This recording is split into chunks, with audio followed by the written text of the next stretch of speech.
कृष्ण हरे कृष्ण कृष्ण कृष्ण हरे हरे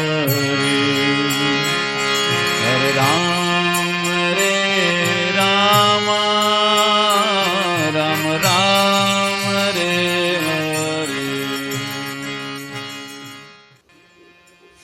हरे कृष्ण। मनुष्य जीवन में धर्म का पालन करने से सुख की प्राप्ति होती है तथा अधर्म का आचरण करना उसके दुखों का हेतु बनता है। प्रश्न ये है कि मनुष्य मात्र के लिए सबसे बड़ा धर्म क्या है। शास्त्र बताते हैं स वै पुंसाम परो धर्मो यतो भक्ति अधोक्षजे, अर्थात भगवान श्री कृष्ण की प्रेमा भक्ति करना ही मनुष्य मात्र के लिए परम धर्म है और श्री कृष्ण भक्ति प्राप्ति में इसका प्रमुख साधन है एकादशी व्रत का अनुष्ठान करना। आज हम चर्चा करेंगे आषाढ़ मास के कृष्ण पक्ष में आने वाली एकादशी तिथि के बारे में। आषाढ़ मास के कृष्ण पक्ष में आने वाली एकादशी तिथि को योगिनी एकादशी के नाम से जाना जाता है। योगिनी एकादशी व्रत महान पातकों को नाश करने वाली तथा महान पुण्य फल प्रदान करने वाली है। योगिनी एकादशी व्रत का महात्म्य जानने के उद्देश्य से एक बार राजा युधिष्ठिर ने भगवान श्री कृष्ण से प्रश्न किया। राजा युधिष्ठिर के प्रश्न का उत्तर देते हुए भगवान श्री कृष्ण बताते हैं कि अलकापुरी के राजा धीराज कुबेर सदा ही शिव पूजन में व्यस्त रहते थे तथा वह शिव भक्ति में हमेशा ही लीन रहा करते थे। नित्य प्रति भगवान शिव की पूजा संपादन करने हेतु उन्होंने विभिन्न सेवकों को नियुक्त कर रखा था। उनके विभिन्न यक्ष सेवकों में प्रमुख था हेममाली। उसकी सेवा थी कि वह हर दिन मानसरोवर से भगवान शिव के पूजन हेतु सुंदर सुंदर कमल पुष्पों को चयन करके लेकर आएगा। हेममाली की पत्नी का नाम था विशालाक्षी। वह बहुत सुंदर थी। इसी के कारण हेममाली सदा ही अपनी पत्नी में आसक्त रहा करता था। एक बार मानसरोवर से पुष्प लेकर लौटते समय हेममाली ने सोचा कि मैं कुबेर भवन जाने से पहले क्यों न अपने घर से होकर चलूं। वह अपनी पत्नी के स्मृति में अपने घर गया और वहीं पर रह गया। इधर कुबेर को भगवान शिव की पूजा करने के लिए अत्यंत विलंब होने लगा।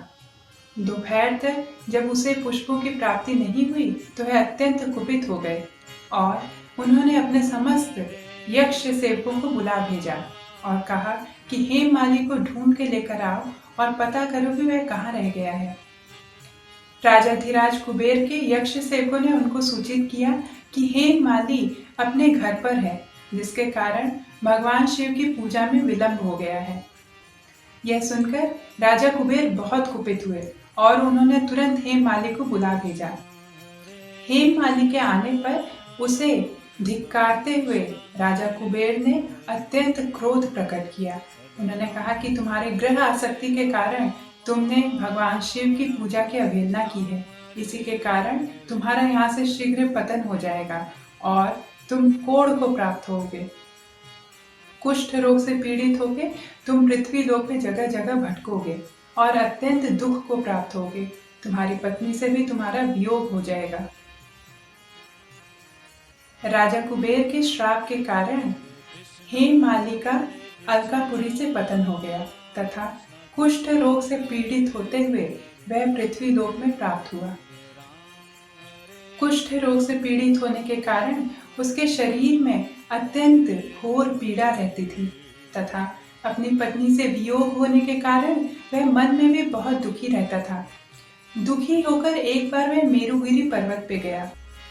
मेरुगिरी पर्वत पर हेममाली ने मार्कंडेय ऋषि के दर्शन किए तथा उन्हें अपना समस्त दुख वृतांत कह सुनाया। साधु जन हृदय से ही उदार प्रकृति के होते हैं। उन्होंने हेममाली को दुखों से निवृत्ति प्राप्त करने के लिए उसे आषाढ़ मास के कृष्ण पक्ष में आने वाली योगिनी एकादशी व्रत करने का संकल्प लेने के लिए कहा।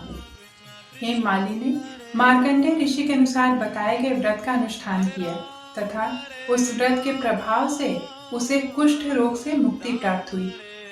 उसे दिव्य देह प्राप्त हुआ तथा वह पुनः पूर्ण सुखी होकर अपने पत्नी से जा मिला।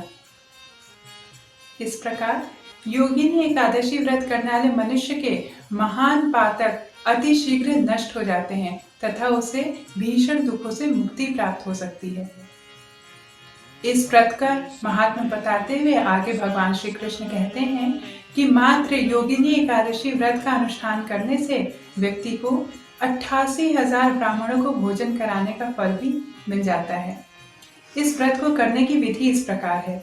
इस व्रत को करने वाले इच्छुक मनुष्य को चाहिए कि वह दशमी तिथि में एक भुक्त रहे तथा रात्रि में तामसिक वस्तुओं का सेवन न करे। अगले दिन एकादशी तिथि में ब्रह्म मुहूर्त में उठकर स्नान आदि से निवृत्त होकर भगवान श्री कृष्ण की मंगल आरती करे। मंगल आरती करने के पश्चात भगवान श्री कृष्ण के पवित्र नामों से युक्त महामंत्र हरे कृष्ण महामंत्र हरे कृष्ण कृष्ण कृष्ण हरे हरे हरे राम राम राम हरे हरे इस महामंत्र का ज्यादा से ज्यादा संख्या में माला जप करें। इस महामंत्र का माला जप करना हमारे आध्यात्मिक उन्नति के लिए अत्यंत श्रेयस्कर है। इसके पश्चात दिन भर सदशास्त्रों जैसे श्रीमद् भागवतम, श्रीमद् भगवद गीता, चैतन्य चरितामृत आदि का श्रवण कीर्तन करें और रात्रि काल में भगवान श्री कृष्ण के विभिन्न उपचारों से युक्त पंचोपचार अथवा षोडशोपचार विधि से पूजा का आवाहन करें। यदि संभव हो तो रात्रि काल में वैष्णवों के सहयोग से जागरण का आवाहन करें। एकादशी तिथि में रात्रि जागरण करना अत्यंत श्रेयस्कर होता है। अगले दिन ब्रह्म मुहूर्त में उठकर भगवान श्री कृष्ण की मंगल आरती करने के उपरांत गौ और वैष्णव की सेवा करें। गौ और वैष्णव भगवान श्री कृष्ण के लिए भी पूजनीय हैं, अतः हमें उनका आशीर्वाद प्राप्त करना चाहिए। इसके पश्चात दान करें और अपने व्रत का पारण करें। उत्तर भारत में योगिनी एकादशी व्रत 17 जून 2020 को है तथा इसका पारण काल का समय 18 जून 2020 को सुबह 5:23 से लेकर 9:42 तक है। कलयुग के जीव महान पापों से युक्त होते हैं तथा मंद भाग्य होने के कारण हमेशा विभिन्न प्रकार के दुखों को झेलते हैं। तो आइए महान पातकों का नाश करने वाली तथा महान पुण्य देने वाली इस योगिनी एकादशी व्रत का अनुष्ठान करें और अपने जीवन को सुखी बनाएं। हरे कृष्ण